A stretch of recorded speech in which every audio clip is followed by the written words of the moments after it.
ल साथीहरू, मैले चाहिँ आज चाहिँ रायो साग बनाउँदैछु। अनि म चाहिँ मन्डी गएको थिएँ, मन्डीबाट रायो साग लिएर आएको छु। 30 रुपियाँको रायो सागहरू हेर्नु न साथीहरू, यहाँ त यति पो पाउँछ 30 रुपियाँको त। गाउँमा हो भने कति पाउँछ 30 रुपियाँको, यहाँ त भयो यहाँनिर 4-5 वटा चाहिँ होला पत्ता। आज चाहिँ मैले यो बनाउँछु।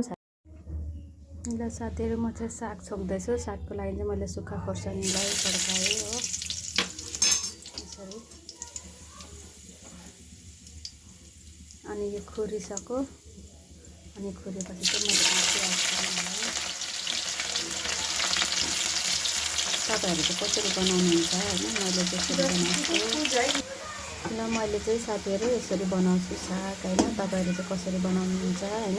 प्याज र खोर्सानीलाई यसरी फुराएँ, अनि यो माथिबाट चाहिँ मैले यसरी साग हालिदिन्छु। मेरो चाहिँ बनाउने तरिका यो हो साथीहरू होइन, तपाईँहरू चाहिँ कसरी बनाउनुहुन्छ। अन्त साथीहरू, मैले चाहिँ सागलाई यसरी यो गरेँ होइन, अनि यसमाथि फेरि मैले टमाटर हालिदिन्छु।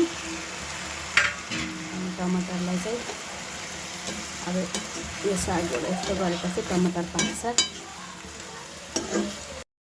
मैले चाहिँ साथीहरू साग बनाइसकेँ, अनि यसमा फेरि चाहिँ अदरक र लसुनको पनि पेस्ट हालेको छु होइन।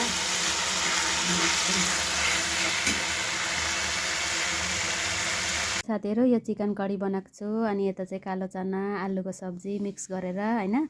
अनि यो चाहिँ दाल मखनी, अनि सानो गुड पनि ल्याएको छु। अनि यता प्याज, निम्बु, अनि जिरा चावल, अनि यता चाहिँ रायो साग। अनि कसलाई मनपर्छ साथीहरू रायो साग होइन।